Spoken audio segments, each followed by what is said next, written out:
আমি শ্রাবন্তী। আগের দিনের ভিডিওটাতে তোমাদেরকে বলেছিলাম মামাবাড়ি থেকে বাড়ি যাওয়ার সময় ওই যে নৌকা করে নদী পারাপার হওয়ার ব্যাপারটা তোমাদেরকে দেখাবো। এটা হচ্ছে মামাবাড়ি যাওয়ার পরের দিন। মামাবাড়িতে গেছিলাম যেদিন, ঠিক তার পরের দিন ভোরবেলায়, মানে এখন সময় সকাল 6টা, আর এখনই মামাবাড়ি থেকে বেরিয়ে পড়েছিলাম বাড়ি যাওয়ার উদ্দেশ্যে। ওই যে তোমাদের দাদা ভাইয়ের কাজ আছে, এ মাসে এমনিই 3-4 দিন ছুটি হয়ে গেছে, তাই তোমাদের দাদা ভাই আর ছুটি করতে চাইছিল না। তো যাই হোক, মামাবাড়ি থেকে বেরিয়ে এই যে দেখো ফেরিঘাটে চলে এসেছি। এখানে কিন্তু নৌকাতে করেই সবটা পারাপার হয়, মানুষ থেকে শুরু করে বাইক, সাইকেল এগুলোও পারাপার হয়। ওই যে দেখতে পাচ্ছ ব্রিজটা হচ্ছে, ব্রিজটা অর্ধেকটা হয়েই পড়ে রয়েছে। ব্রিজটা হয়ে গেলে এই নৌকাতে কেউ আর যাতায়াত করবে না। এছাড়া এখনও যদি তুমি নৌকাতে না যেতে চাও, মানে না পারাপার হয়ে একটু ঘুরে যেতে চাও, তাহলেও যাওয়ার রাস্তা আছে, কিন্তু সেটা অনেকটা সময়ের ব্যাপার, অনেকটা ঘুরে যেতে হবে। যাই হোক, এপার থেকে আমরা কিন্তু টিকিট কেটে নিয়েছি। আর এই দেখো তোমাদের দাদাভাই কিন্তু গাড়ি নিয়ে যাচ্ছে নৌকাতে তুলতে।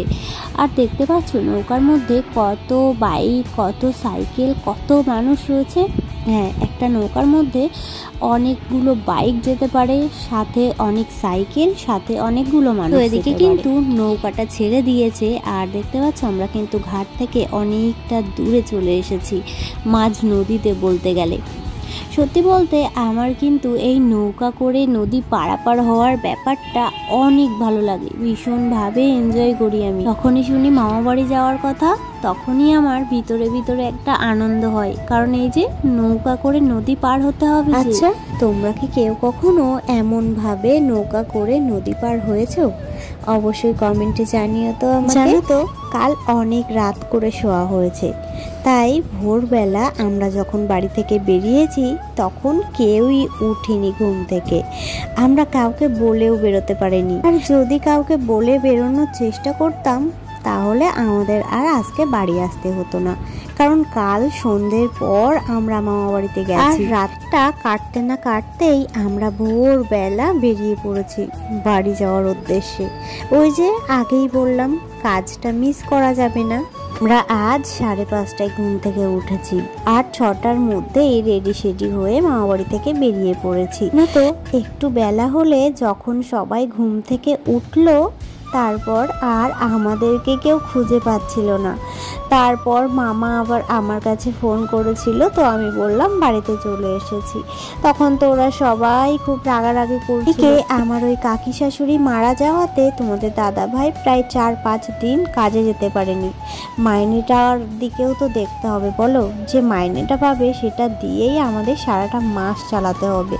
তো সবটা ভেবে চিন্তেই ভাবলাম না থাকাই বেটার হবে। বাড়িতে চলে গেলে তোমাদের দাদা ভাই কাজেও যেতে পারবে, তাহলে মাইনেটাও কাটবে না, মানে সব দিক দিয়ে সুবিধাই হবে। তারপর না হয় অন্য আর একদিন মামা বাড়িতে আসা যাবে। যদিও বা আমার কিন্তু আসতে ইচ্ছা করছিল না, কারণ মামা বাড়িতে সবাই ছিল, তো সবাইকে রেখে আমরা ওইভাবে চলে আসবো আমিও আশা করিনি, আর এভাবে যে আসতে হবেই সেটাও আমি ভাবিনি।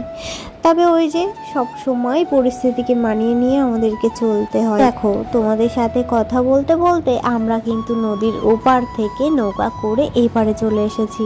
নৌকা থেকে নেমে উপরে উঠে যাচ্ছি, আর দেখতেই তো পেলে নৌকা থেকে সমস্ত সাইকেল, সব গাড়ি কিভাবে উঠলো। তো আর যখন ব্রিজটা হয়ে যাবে তখন এই নদী পথে যাতায়াত করাটাকে আমি অনেকটা মিস করব।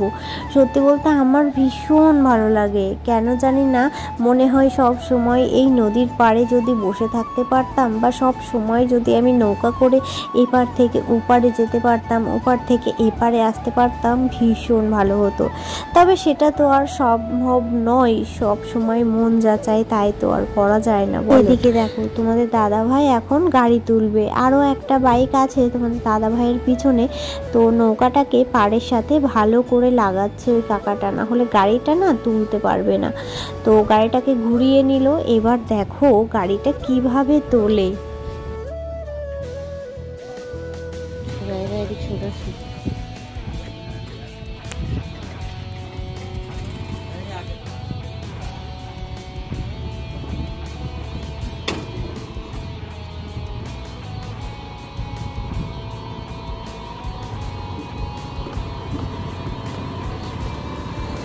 দেখলে গাড়িটাকে স্টার্ট দিয়ে তারপর যারা নৌকা চালায় নৌকাতেই থাকে তারাই কিন্তু তুলে দেয় বা তারাই উপর থেকে আবার নৌকাতে নিয়ে যায়, এই সমস্ত করে দেয়। আর যাই হোক, নদী পারাপার হয়ে এপারে চলে এসেছি। আর এপারে অনেকগুলো ভাটা রয়েছে, দেখতে পাচ্ছ ওই যে দেখা যাচ্ছে একটা ভাটার চিমনি, এখানে ইটগুলোকে পোড়ানো হয় এর মধ্যে। তো আমি ছোটবেলা থেকে এই যে ভাটা, ইট, নদী এগুলো নিয়েই বড় হয়েছি। মানে আমার বাড়ির আশেপাশেও সব এরকম টাইপের এলাকা, চারিদিকে ভাটায় ভরা, চারিদিকে ইট, নদী। যাই হোক, আমরা কিন্তু প্রায় আমাদের বাড়ির কাছে চলে এসেছি। এখানে একটুখানি আমরা দাঁড়িয়েছি আর তোমাদের দাদা ভাই এই যে এইখানটাতে গেছে গাড়িতে তেল ভরতে। তো যখন বাড়ির সবাই এক জায়গায় থাকে তখন সেখান থেকে চলে আসতে যে কতটা মন খারাপ হয় সেটা আজ আমি বুঝলাম।